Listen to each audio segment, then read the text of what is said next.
থেকে এই ভগবান গীতার মধ্যে বলেছেন কারো মুক্তি নেই, কারো মুক্তি নেই। যদি আমার ভক্ত না হও বারবার জন্মগ্রহণ করতে হবে।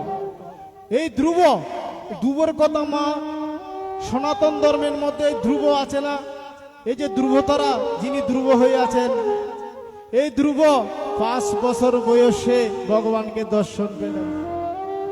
কতটা শ্রবণ করার জন্য পিঁপড়া পর্যন্ত শুদ্ধ হয়ে যাবে, কতটা যদি কেউ শ্রবণ করেন মায়েরা ঘরে বসে না থেকে দরজা জানালা বন্ধ করে এখানে শ্রবণ করুন। এই গীতা পাঠের মধ্যে এখানে স্বয়ং ভগবান রাধারানীকে নিয়ে এখানে উপস্থিত আছেন। রাধা কি জিনিস আমি ওই বলে দেব তত্ত্বটা। একবার রাধা উচ্চারণ করলে কৃষ্ণ নাম করতে হয় না, হাজার হাজার কৃষ্ণ নাম করার চেয়ে একবার রাধা উচ্চারণ করবে, প্রেম সে বলো রাধে রাধে। রাধা উচ্চারণ করলে তার ঘর বৃন্দাবন হয়ে যায়। আমরা একজনের সাথে একজনের দেখা হলে বলি, আরে একজনের সাথে একজনের দেখা হলে বলি কেমন আছিস, ওই বৃন্দাবনে গিয়ে দেখো রিক্সাওয়ালার সাথে রিক্সাওয়ালা বলে কুলাকুলি করে বলে প্রেম সে বলো রাধে রাধে। তাই রাধা এমন একটা জিনিস, আমরা রাধাকে পেয়েও কিন্তু এই সনাতন ধর্ম জন্মগ্রহণ করে কতই না আমরা আনন্দ। আমি রাধাকে পেলাম, কৃষ্ণকে পেলাম। রাধা কৃষ্ণকে না জেনে না শুনে আমরা মরে যাই। তাই মায়েরা ঘরের বসে সমস্ত যথাসম্ভব আয়ু নষ্ট করে, আয়ুবেলা সকালবেলা দুপুরবেলা বিকালবেলা আয়ুবেলা যে শেষ হয়ে যাবে মায়েরা কখনো বুঝবেন না। তাই সেজন্য বলে যে সাধু সঙ্গ করো, সাধু সঙ্গ না করলে আবার জন্ম নেবে। তাই অনেকে বলে থাকেন মায়েরা, আমি তো গীতা পাঠ করি না, আমি তো হরি কথা শুনি না, মন্দিরে গিয়ে যাই না, তবুও তো আমার মৃত্যু হয়। আর একজন সাধু সন্ন্যাসী সারা জীবন গীতা পাঠ করে, তারও তো মৃত্যু হয়। ওরে ওরে বৎস, একবার শুন। প্রশ্ন করলেন এক গুরুদেব থেকে, আমি গীতা পড়ি না, সাধু সঙ্গ করি না, আমি হরি কথা শুনি না, পূজা পার্বণ করি না, আমারও তো মরণ হবে। আর যারা সাধু সঙ্গ করে, যারা গীতা পাঠ করে, যারা কীর্তন করে, ওই সীতাকুণ্ড গিয়ে সাধু সেবা করে, আশ্রমে গিয়ে সাধু সেবা করে, এগুলো করে লাভ কি মা? তাই কথাটা শুনুন, সাধু সঙ্গ করলে কি হয় আর সাধু সঙ্গ না করলে কি হয়, সেই প্রশ্নের উত্তরটা শুনুন। একটা গুরুদেব থেকে জিজ্ঞাসা করা হয়েছে, বাবা আমি তো গীতা পড়ি না, আমারও মৃত্যু হবে, আপনি সারা জীবন গীতা পড়েছেন, আপনারও তো মৃত্যু হবে, সমান মৃত্যু, তাহলে আমাকে একটা পার্থক্য বুঝাই দেন তো মা। পার্থক্যটা শুনুন মা, ওই যে যারা মদ খায় না, যারা নেশা করে তারও তো মৃত্যু হয়, সাধুরও তো মৃত্যু হয়, তাহলে কি মৃত্যু কি এক না? দেখুন একটা বিড়ালের বাচ্চা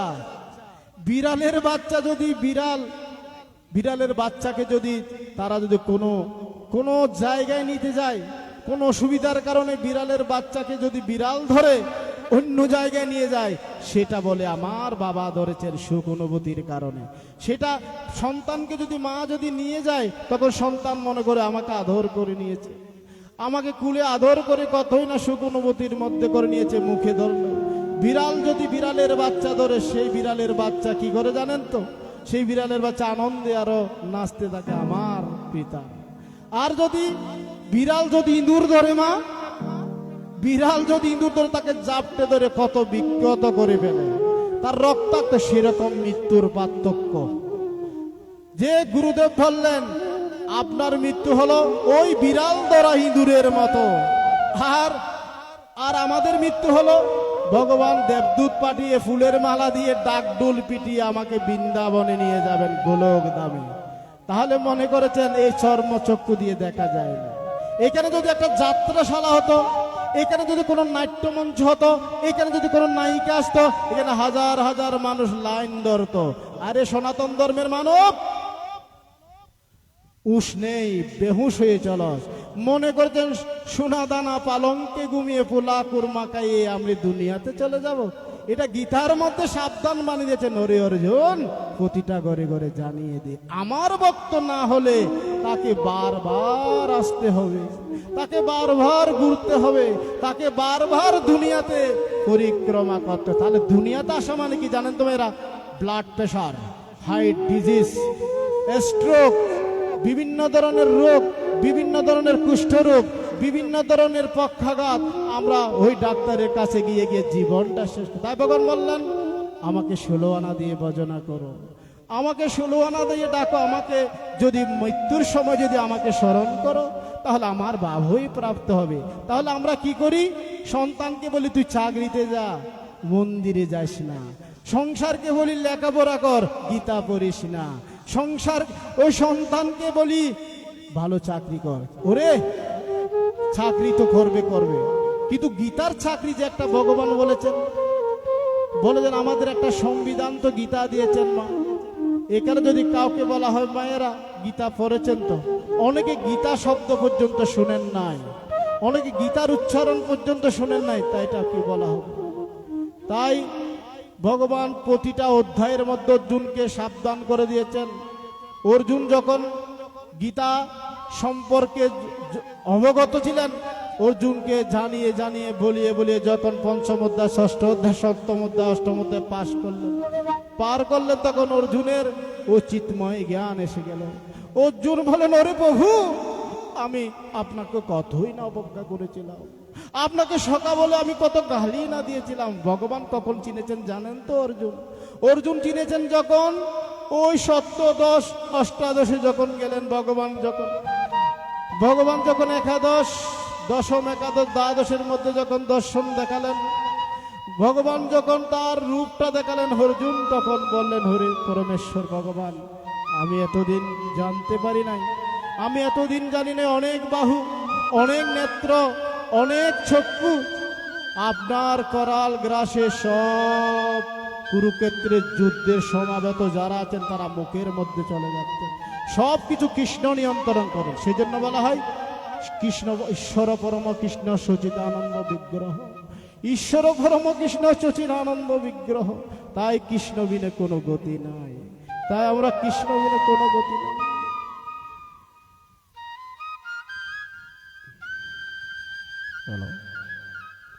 তাই আমরা দিবানিশি শয়নে স্বপনে কৃষ্ণ কৃষ্ণ বলে কান্না করি।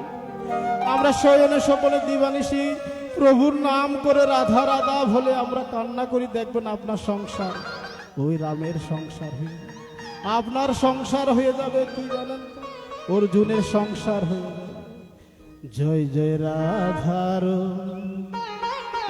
গিরিবরধারী, গিরিদারে শ্যামলা বনমালী। জয় জয় রাধার গিরিবরধারী, গিরিদারে শ্যামলা বনমালী।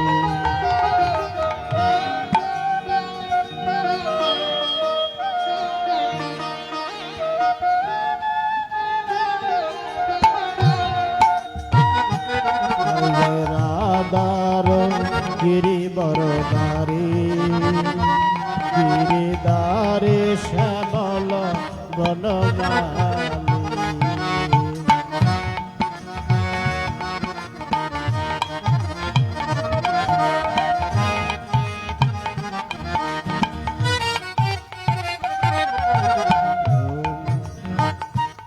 ঈশ্বর পরম কৃষ্ণ সচিদানন্দ বিগ্রহ, অনাধিরাধিগোবিন্দম সর্বকারণং কারণম। হে কৃষ্ণ করুণা সিন্ধু দীনবন্ধু জগৎপতে, ভূমেশ গোপীকান্ত রাধাকান্ত ও নমস্তুতে। জয় জয় রাধার গিরিবরধারী, গিরিধারী শ্যামল বনমালী।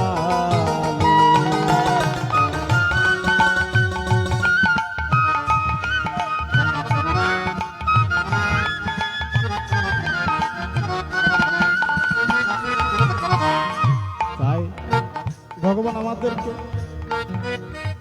আমাদের গীতার মধ্যে যে কথাগুলো বললেন সেগুলো অমৃত তত্ত্ব কথা। যে কথা শুনলে মানুষের আয়ু বৃদ্ধি হয়, যে কথাগুলো শুনলে আমরা মৃত্যু ভয় থাকে না, যে কথা শুনলে আমাদের মৃত্যু পর্যন্ত, যদি মৃত্যু পর্যন্ত খণ্ডাতে পারেন। তাই কৃষ্ণ আমাদেরকে বলে দিয়েছেন গীতার মধ্যে, যে অমৃত তত্ত্ববান। তাই আমরা সব সময় গীতামুখী হয়ে, তা মেয়েদের কাছে আমার নিবেদন, আকুল আবেদন, সুধী মণ্ডলী, ভক্ত পিপাসু মণ্ডলীরা সব সময় গীতা উচ্চারণ করবেন, গীতা দর্শন করবেন, গীতা সব সময় উচ্চারিত মনে মনে গুরুর বিষ মন্ত্র, ভগবানের মহানাম মন্ত্র শুধু জপ করবেন। গিরিধারে গিরিধারে শ্যামল বনমালী, জয় জয় রাধার গিরিধরধারী, গিরিধারে শ্যামল বনমালী।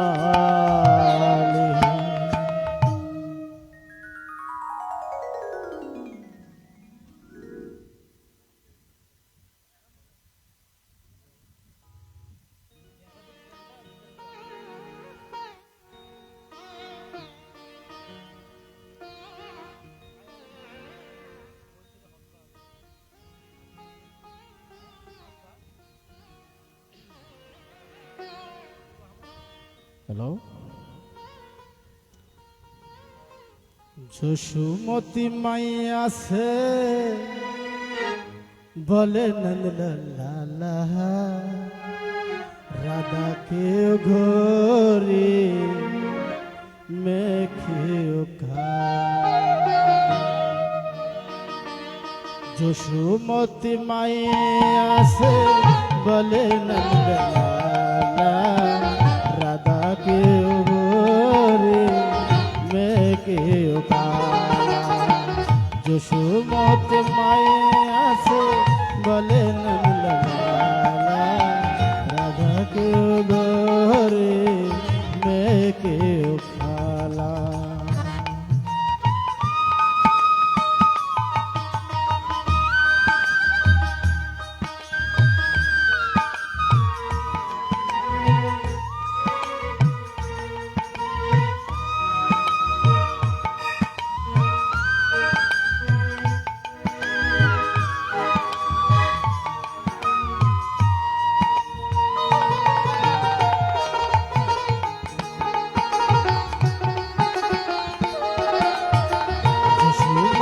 माई आसे बले नंदलाला, राधा के घर में के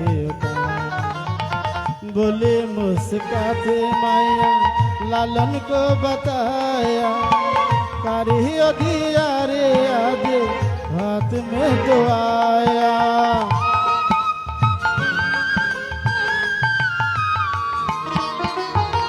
बोली मुस्काते माया लालन को बताया, कारी अधियारी आदि रात में तो आया।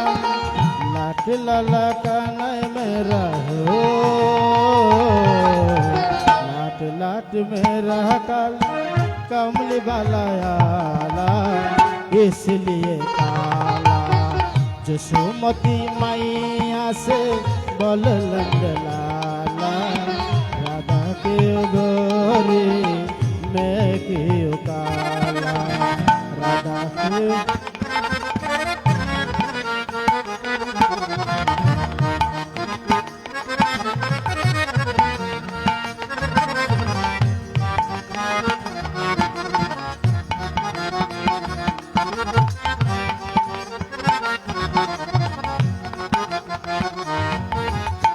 बोली मुस्काती माया सुन मेरे प्यारे, गोरी गोरी राधिका के नैन का जीरा रे।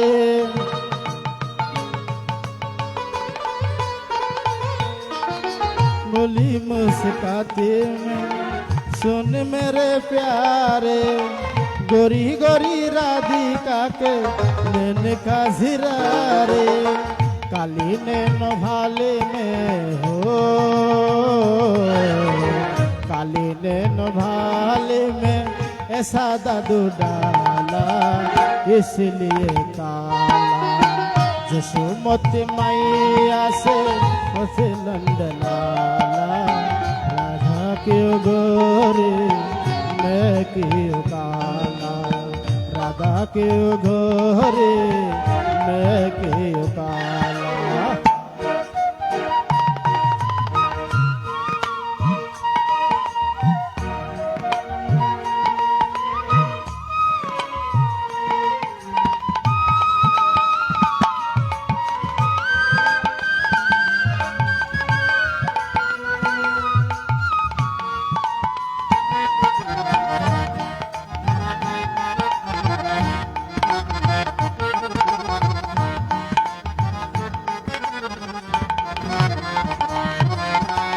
बोली मुस्काती मैया लालन को बताया, बोली मुस्काती मैया लालन को बताया। कारी अधियारी आदि रात में तो आया, कारी अधियारी आदि रात में तो आया। लाडला कन्हैया मेरा हो, लाडला कन्हैया मेरा काली कमली वाला इसलिए काला। जसोमती मैया से बोल लंदलाला, राधा के गोरे मैं क्यों काला, राधा के गोरे मैं क्यों काला, राधा के घोरे